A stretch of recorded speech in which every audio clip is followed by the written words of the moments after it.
Welcome to Archery Talk 101 podcast, your guide to better archery skills. We'll bring you the latest tips, tricks, and expert advice, but that's not all. We'll also have interviews with top archers and industry professionals and reviews of the latest gear and equipment and much more. Hey, today we're going to continue the lessons on how to shoot.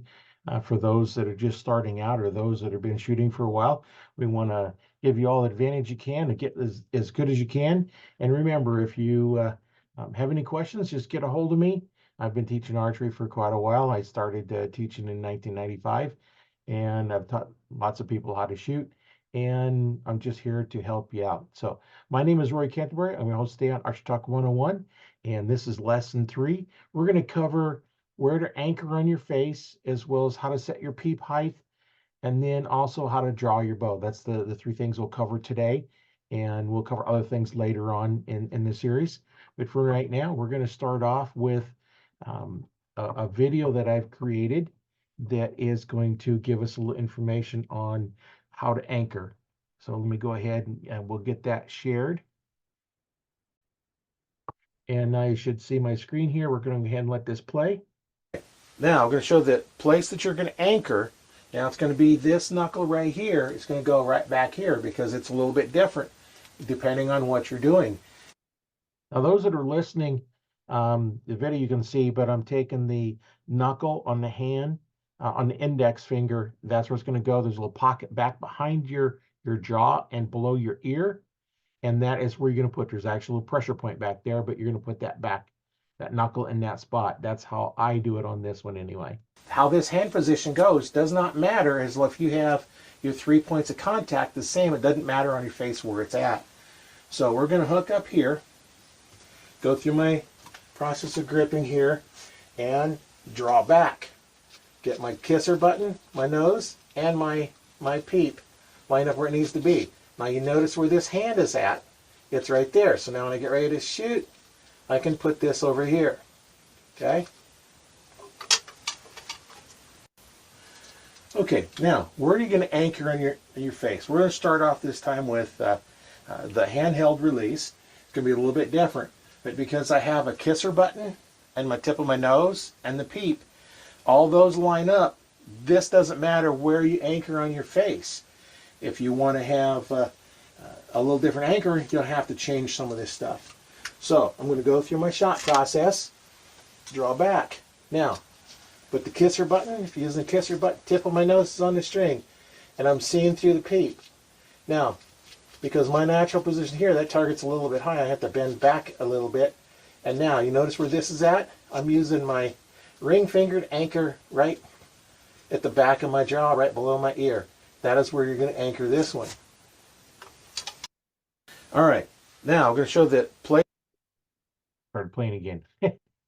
Okay, so that's how I anchor. It doesn't necessarily mean that is where you're going to anchor. You're going to find a place that's comfortable. And if some don't use the kisser button, you use your nose, because the tip of the nose is fairly sensitive. You can feel that. And if you have the peep lined up, your nose lined up, if you don't want to use the kisser button, that's okay.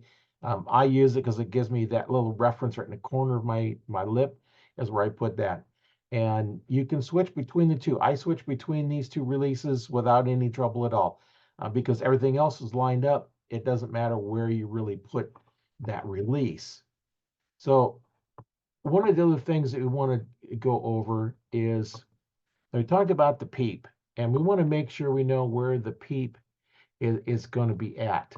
So we want to adjust it so that there's not a lot of movement in your head. So I've got another video. I'm going to go ahead and share that, and then we'll go on and we'll talk a little bit about what to do and set that up. So let's go ahead and we'll get that video shared out as well. And oops, I think I shared the wrong one. Let me share the right one here.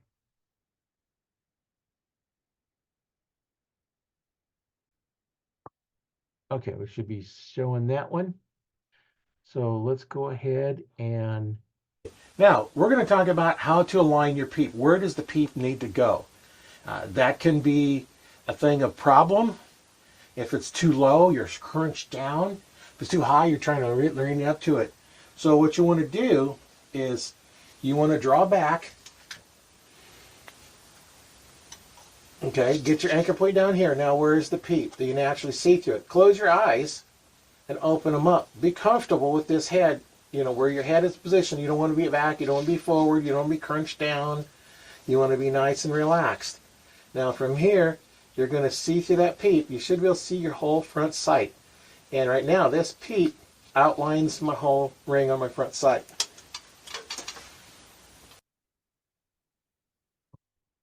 So that is how you set up a peep. Remember, the best way to do it is get comfortable. Close your eyes, get comfortable, and then open your eyes up and see, is it where it needs to be? You don't want to have a lot of movement in your head to try and find that peep. If you're looking for the peep, then you're not going to be comfortable. You want to be able to do it so it's consistently every time. You want to have the same setup every time, so there's no difference in one thing or another. So one thing you want to remember though is that is your anchor point. As you draw back and you get to your anchor point and you have to aim up or down, you don't do that until you're at full draw, get your anchor point, everything's perfect. Then you're going to bend at the waist down or bend at the waist up, depending on if you have to shoot up or downhill. So that is one of the things that once you get your anchor point, because you can't set your peep until you get your anchor point.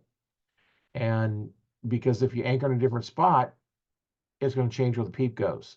So get your anchor point first, and then you can go in and set your peep if you're going to use one. If you're not going to use one, then you don't have to worry about setting it up. But if you're going to be using a peep, you want to make sure you have a consistent anchor point and you're hitting that each time.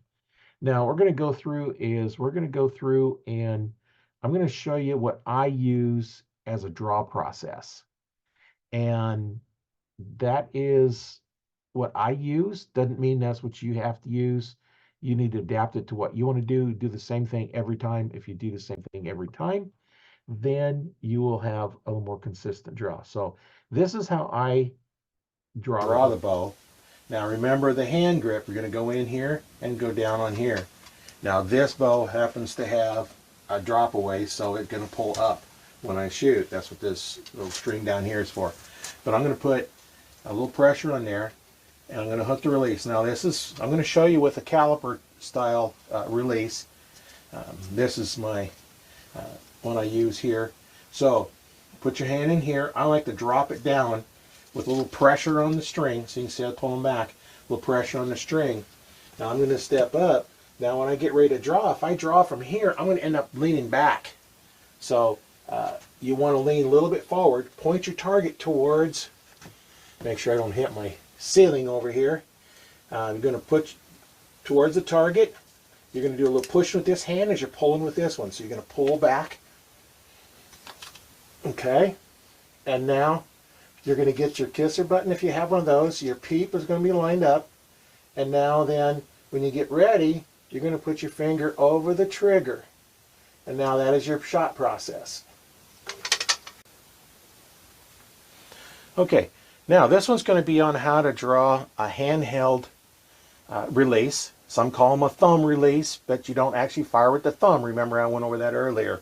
So on this one here, this one I actually hang off of the string, which is the way I use it when I'm hunting, so I can find it without looking at it.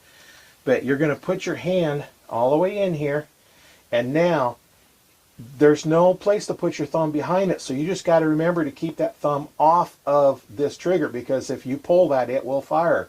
So now, same process as before. Put your hand in here, get that hand position. Now, when I draw, I like to put my thumb beside it because that's not even near to the trigger. So now, as we come up and draw, the same process.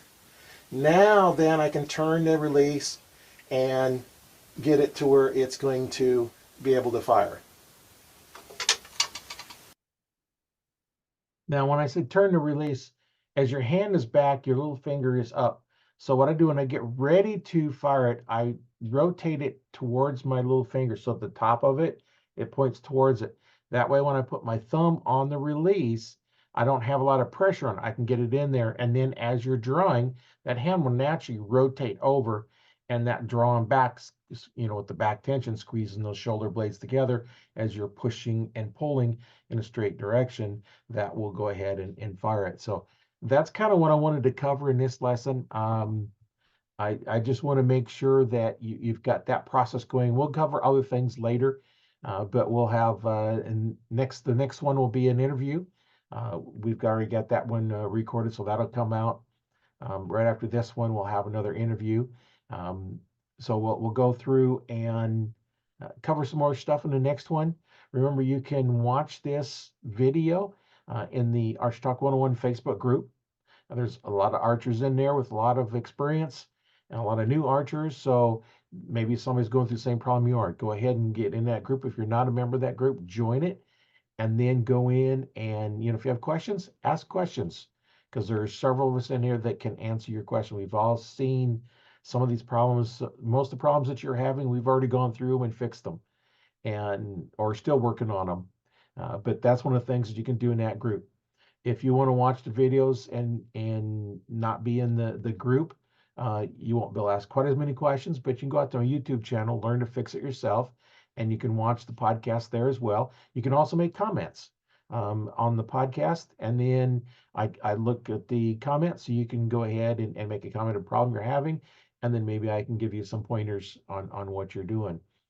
Best way to do that is, if you have a video, take a video, upload it to the group, and we can take a look at it. And if you're looking for a little more one-on-one type of training, you can get a hold of me. We can work out a plan to coach you online. I've done that before, and it works really well, because you get to watch video, critique it, and go back with more information. And then for those listening to the podcast, Spotify is the main place that I post my podcast. And then Spotify will also send it out to a couple of other podcast servers. And the other way you can listen to it is go out on Audible. Go to audible.com, and you can actually download and listen to the podcast on there. It's free to It's free to listen to. You don't have to pay anything to listen to it off on Audible. So there's no cost in that. Everything we have here, all this information is free. There's no cost to listen to it on Spotify, unless you have an account with Spotify, but you can listen to it there. So just remember, if you have a question, ask it. Like I always say, the only dumb question is one you didn't ask. So ask the question, and we'll do what we can do at solving it. So that's it for this lesson, and join us for the next one. It'll be an interview, and then we'll have another lesson coming up here pretty soon. I'm not sure exactly what the lesson is going to be, but we're going to keep advancing on, getting more and more. We'll get into more technique, how to do stuff, and then we'll get into things like practice techniques. It's something you can do to practice to get a little better. Sighting in your sights. That's another whole podcast on that. I'll do one of these days on how is the quickest way to ensure your sights are correct. We'll have to set up your bow. We'll do a lesson on how to set up your bow. We're going to go through a lot of lessons in here. So that's what my plan for this year is, to go through, and about every week or so, we'll have a lesson on how to do something, as well as having some great interviews with archers from all over the world. And those are always fun to listen to, anywhere from new archers to semi-pro and professional, Olympic archers, and even just archers that just like to shoot for fun. All of us, all in here, we just get to shoot the bow. And my name is Roy Canterbury. I'm your host on Arch Talk 101, and I hope you learned something from this lesson we had today, and we'll see you on the next one.